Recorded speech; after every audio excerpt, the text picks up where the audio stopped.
Good afternoon, everyone. This is Jazz. I am wishing you all the best magic and joy and everything that your heart and your soul desires for 2020, the new year ahead, and this new decade that is underway. So wherever you're in the world, I hope that you're taking a little bit of time today, since the solstice perhaps, to really think into and look into what is going to be your guiding theme, what's going to be the word, what is going to be your core principle as you align yourself into actions to manifest what it is that your soul desires. Hi, Jen. Nice to see you here. So I just want to make a really quick process with you. It's quick, but it's super potent, super potent. So I invite you to just take a nice deep breath all the way down to your belly. And if you can, just take some time and really tune into your body and see where you're holding any tension.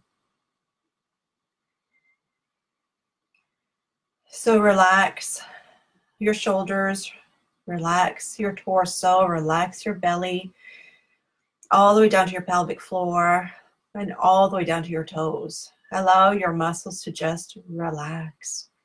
You don't need to be holding on to any pain from this past year, from this past decade. You don't need to be holding on to any beliefs, to any patterns, to anything that might have crystallized into your body as pain. And you just let that go. And all of that releasing. It might sound a little bit like my stuffed nose as the body, as the energy system moves through a lot of the energy. You may also have the physical symptoms of releasing the toxins. So sometimes it feels like you have the cold and the flu, but we just accept that as part of the body's way of getting rid of whatever is no longer needed. So tune in to yourself, find those spots where there's a little bit of tension and let them go. Breathe through that. And now I invite you to imagine yourself when your intention, your best self, your highest desire, everything great that can happen to you. Imagine yourself receiving that, and not just receiving it, but it has manifested. You are living this intention. You are living this new reality. So see yourself in that moment where you're living in this new upgraded, up-leveled reality. So look down at your feet, and what are you wearing? Look down at your clothes. What are you wearing? Look around a little bit in your environment. Where are you? Where are you located? Is it warm? Is it cold? What's the temperature? What's the feeling on your skin? Is it humid? Is it dry?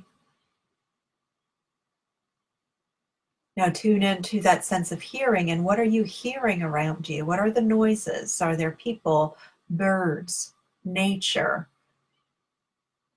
Does it seem calm? Does it seem busy? What is that for you in your highest, your best self manifestation?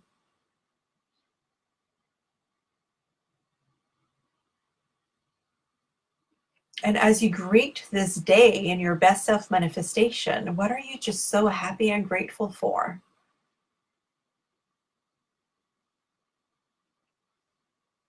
What are you just so grateful that has manifested in your life?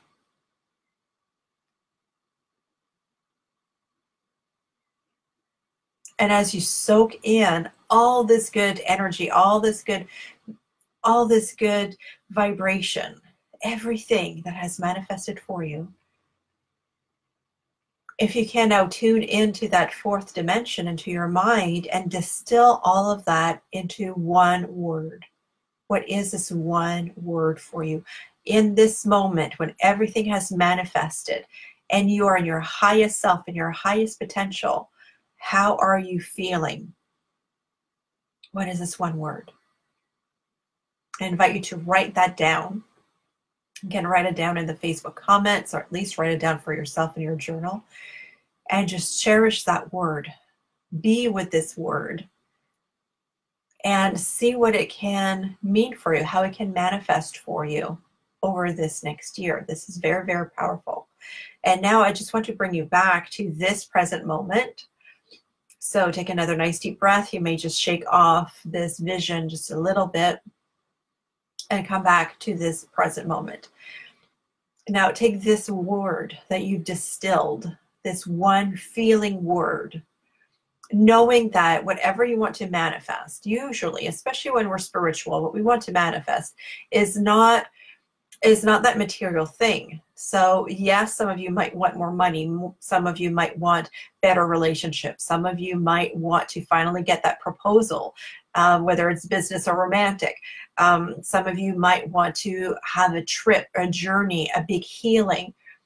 But all of these things that we want, usually it's because we want to feel a certain way, right? So it's not just about the thing, but it's about how we feel with that thing. And the feeling is usually the most important thing, more than having the money. So if you want more money, so maybe it's that feeling of freedom. It's that feeling of empowerment.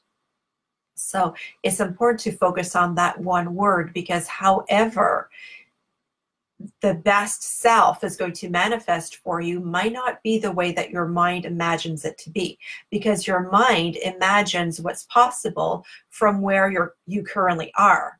But if you're currently like sitting here, let's say, but your higher self is over here, so your current self cannot see everything that's possible over here, right? If you're at the base of the mountain, you don't have the vision of the mountaintop yet. You're just seeing the foothills.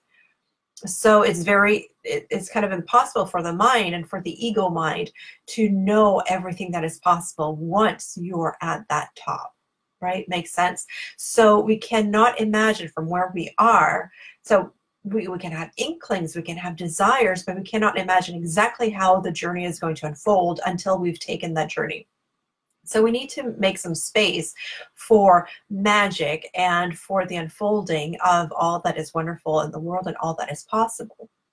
So that's why that focusing on that one feeling is so important. It's not the thing, but it's a feeling. So now as you go through your life and through the year, and as you make decisions, always ask yourself, so is this decision, is this choice I'm making, is it aligned with this one word?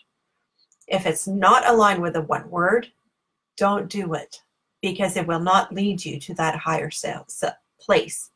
But if it is aligned with that one word, then keep moving forward with that. So my word that came up for me when I did this meditation at the solstice, my word for the year is nourished. How I feel standing in that strength, in that confidence, I feel nourished, like deeply nourished, nourished in my soul, nourished in my emotions, nourished in my mind, and also nourished in my body, because I do have a tendency to not eat. I do have a tendency to starve myself. I do have a tendency to not do what is good for me, because sometimes it's the workaholic tendencies, or because I want to serve other people and I don't take care of myself. So my word now is nourished, and I want to serve from a nourished perspective. So all my decisions, the programs that I'm going to be bringing you, it's all going to have to do with being nourished. So look out for that coming out in the next year. So now that you have that one word, and you know how to make decisions based on that one word in the year and the years coming up, take a moment now, and this is also very, very powerful. What is the opposite of that word? And how is the opposite of that word actually playing out in your life right now? All right, so just really feel into that for a moment. So for me, when I did that meditation, so my word is nourished. And what is the opposite of nourished? It's starved. So then I asked myself, what am I starved for? What am I starved for? So then I made a list of different things that I might be starved for. So I'm starved for real nourishment, so for real food that fuels my body. I'm starved for real deep compassion, because for everything, all the pain that I've had, the surgery that I've had, I always feel that I have to do it alone.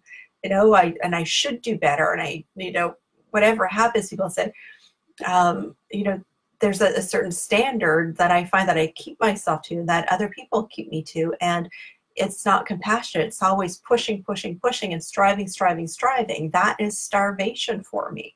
So how can I stop that cycle of starvation then, so that I can truly be into the nourished? Is that making sense? So Jen, your word is hope, feeling hopeful. That's a good word. So then knowing what the opposite of hope would be, that is also going to guide you into making the decisions and into moving forward in your healing in the years coming forward. So I hope that this quick process is going to be very helpful and very impactful for you. So feel that feeling of what it's like being in your highest self. Know that word for you. Give a word to that feeling. And then know also what is the opposite. And learn from the opposite as well, because as humans, we learn from opposites, right? There's light and day, there's abundance and there's lack. We're always on different polarities. And the chakras, if you looked at the videos that I've produced recently, the chakras are always on polarities as well. So where are you on the polarity? And that's going to help you really find that balance in your life when you learn from both sides of the polarity. So from the word and from the opposite of the word. And then the other thing is, you also need to commit to not choose the opposite. So if you know that starvation, like feeling starved, feeling parched, is the opposite of what you want, and you choose something, whether it's a business partnership, whether it's a client, whether it's a relationship, the food that you put in your body, the exercise that you do, the clothes that you wear, everything.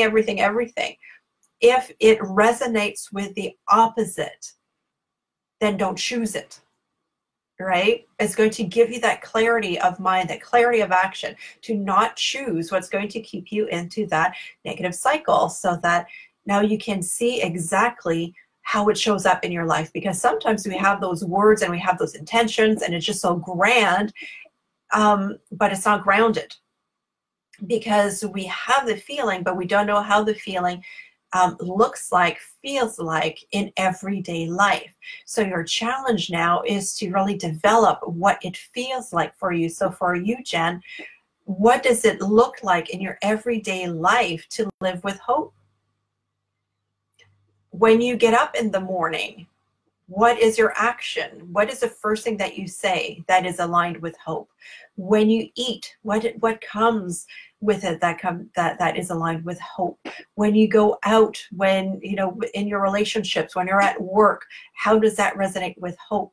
And what is the opposite of that? Would it be despair for you, perhaps? I don't want to put words in your mouth, but that is one word that comes up. So are you living with hope, or are you living with despair? What is the mental story? How do you dress yourself when you're hopeful, and how do you dress yourself when you're desperate? What are the words that you use when you're hopeful, and what are the words that you use when you're desperate? So you see, this is kind of the challenge. So I'm inviting you, if you have time tonight, before or after all the festivities of the new year, or perhaps tomorrow, this lunation in Capricorn for sure, make that list. What does it look like to be and feel and act and make decisions from that power word? And what is it like to make decisions, to act, to dress yourself, to eat in that opposite of your power word, so that you know exactly what it is? And when you're triggered, it's going to guide you to make the right actions that is going to lead you to that highest place your highest potential, your highest good, your highest joy. I hope this makes sense for you. I hope that this was that this is going to bring you some clarity that you need as you move through 2020, knowing that this is a very foundational year, and we still have about 5 more years of Uranus into Taurus. So we are building foundations right now. The results of our actions, the results of our choices may not be immediately visible, but it is coming. It is developing. It might take 5 years to unfold, and that's okay. But let's remain aligned with that vision of our highest selves.